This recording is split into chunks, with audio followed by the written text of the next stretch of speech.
desk that was really just got in the way of all my notes and a bunch of things I have and mail and all kinds of stuff. So I was a little bit late here. So sorry to scramble on in. We got a 7-gamer, but it's actually a pretty fun little 7-gamer because there's definitely some different ways we can go.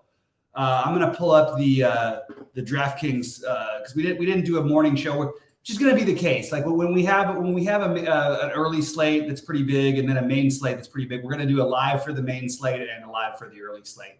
When there's one main slate, then we'll do the video and the live for that. So there will always be 2 videos a day for that stuff. I'm going to share my screen and talk a little bit about what I'm doing on this slate. Let's see. Let me grab my window here and share. Also, just like just for what it's worth, I'm posting my early golf looks in the premium channel. My early golf plays. I'm still sitting, and I've got some editing to do yet on my current lineups, but I'm in a place where I pretty much like it. Anyway, here's the baseball slate for the day. I've got it sorted by value right now. We can sort by ownership as we go game by game here. But let's talk through each of these situations. So, Tehran, I'm not going to buy it. I'm gonna choose to be on that side. And also, Toronto beat up the bullpen pretty bad last night as well. So I don't have any. I'm not going to fade Toronto here. I'm going to be all over Toronto. And I actually look. You can call me crazy, say what it is, insult me. Manoah will not be in my highest buy-in tournaments, but I am going to have some exposure to Manoah. I'm just it's the way that it is. I believe in the long-term outcome that he's not a 6,900 pitcher. I understand that he's been bad and he's been worse than that every game. I'm just going to count that at some point it comes back. Not a bad matchup against Milwaukee, who has some strikeouts in their lineup.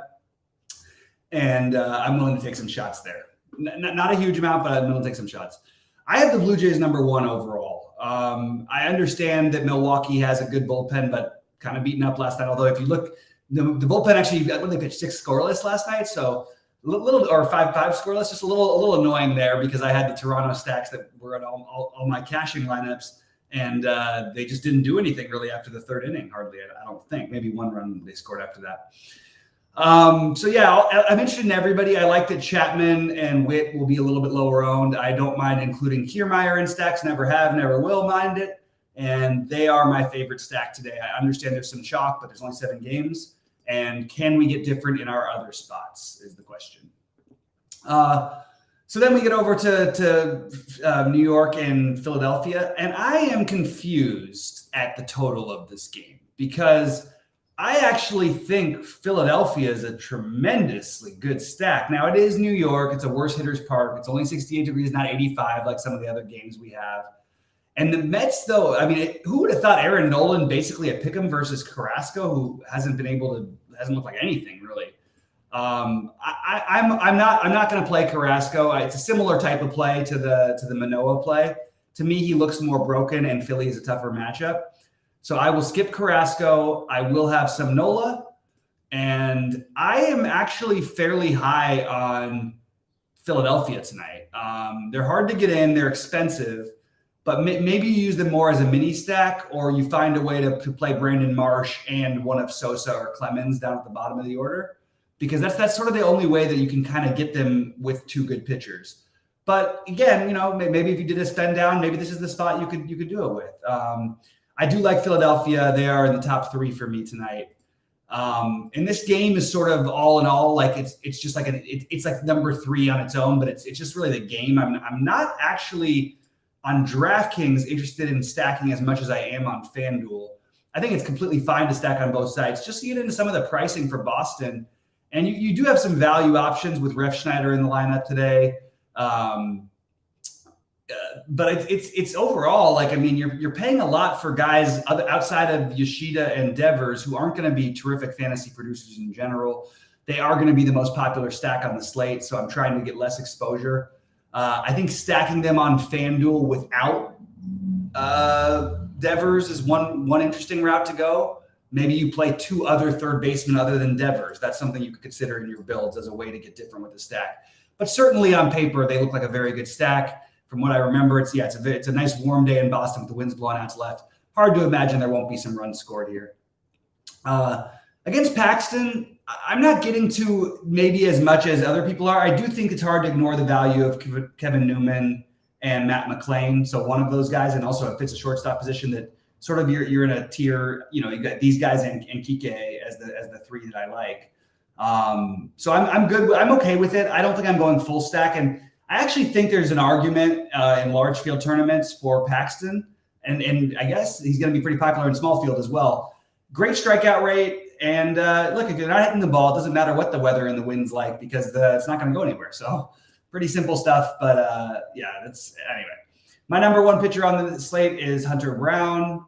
I don't think there's anything shocking about that. Minnesota strikes out the most in baseball against right-handed pitching. Yes, there are some dangerous bats, blah, blah, blah. Not worried about it. Hunter Brown is my number one pitcher.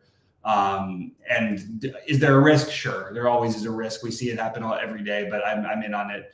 I am not as into this Houston thing. Varland's been pretty good.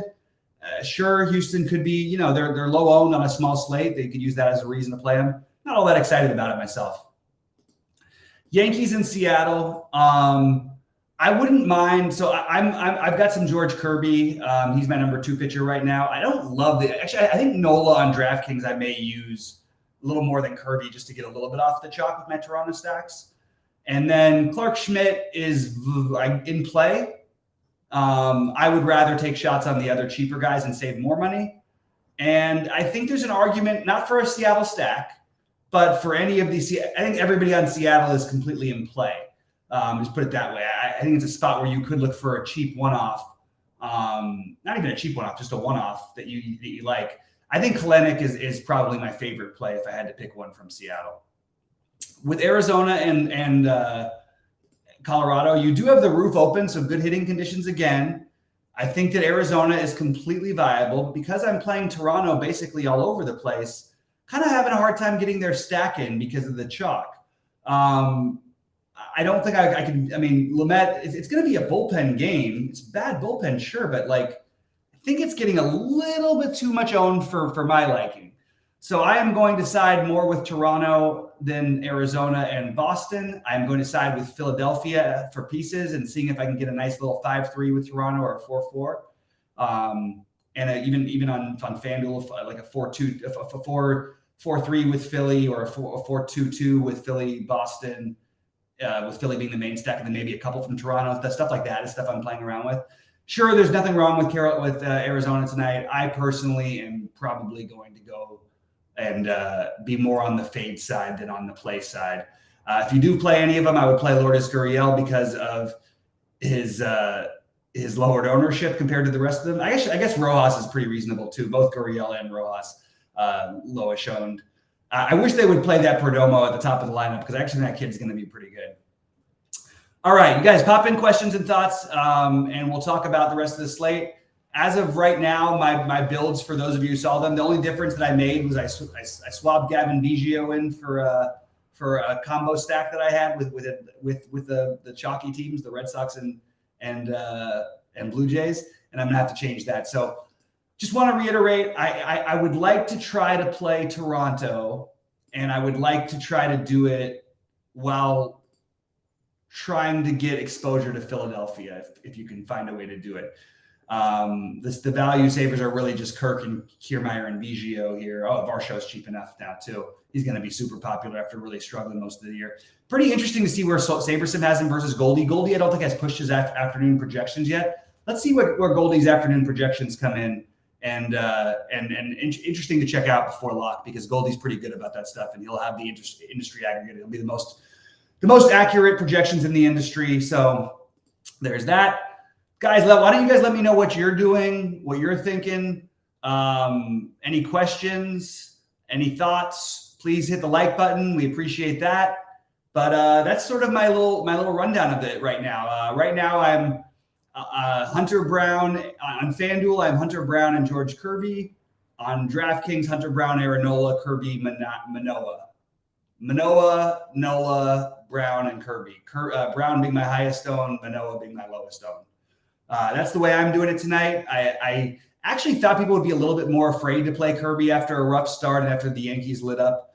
Basically, a similar style of pitcher than their other guy. But I think I can buy back in on Kirby here. We don't have I don't love the other options. When you look at the fact that, like, if I was mass multi-entering on this slate, I don't think that I would bother with Clark Schmidt. Probably would have some Carrasco, but I would try to be below the field. I understand the Paxton thing, but even that, like, I'm more just on the 4 guys that I'm on. And on FanDuel, it's just going to be, it's Brown and Kirby, but there's no issue with Brown and Nola in that one either. The Mets certainly haven't been anything to write home about this year, even though their lineup would scare you if you didn't know better. Anyway, guys, we appreciate you very much. Smash the like button before you get out of here. Reminder: Philly, Toronto, Boston as my favorites. The ones that I'm going to get some lower exposure to, I think Philly will be a little bit lower owned, especially on DraftKings. And I think that I'm definitely okay with pieces of these other games. I actually think you could make an argument, because of the smaller slate and no ownership for the hitting from the Mets, to maybe take 1 or 2 bats against Nola is another way to get a little different. Cincinnati, you can take the lower owned guys. Jonathan India is not going to be popular at that price. Tyler Stevenson has been unproductive this year. You got 7-hole Nick Senzel, but at least he's got some power and speed. So there's definitely some ways you could play it to get a little bit off of the chalk. Nothing that I'm finding that's gargantuan. What I may end up doing is forcing in a little Seattle complimentary stack, just because I don't think Schmidt is unhittable. And I need to try to find some way to differentiate that's other than Philadelphia, because that's not quite differentiating enough for my liking. Although I would be playing Bryson Stott, who is going to be, sub 10% at least. And as a reminder, also keep an eye out for Goldie's projections.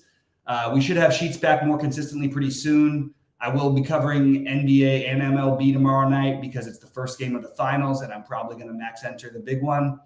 And hopefully we'll have some golf sweats going. It could be a fun day. So we got a big Thursday tomorrow. Let me just double check what time let's see what time the thing is. The slate is tomorrow, because I haven't actually gone through it. Usually I do it the whole week in advance, but I didn't do it because I was sick earlier this week. Yeah, we got the 10 a.m. games, but not that many. It's a pretty horrible day tomorrow for baseball, put it that way. But we will have NBA. We'll cover whatever there is of baseball, and we'll have some golf sweats going on. So it should be a fun time, guys. Reminder to like, subscribe. Appreciate you all. Have a great night.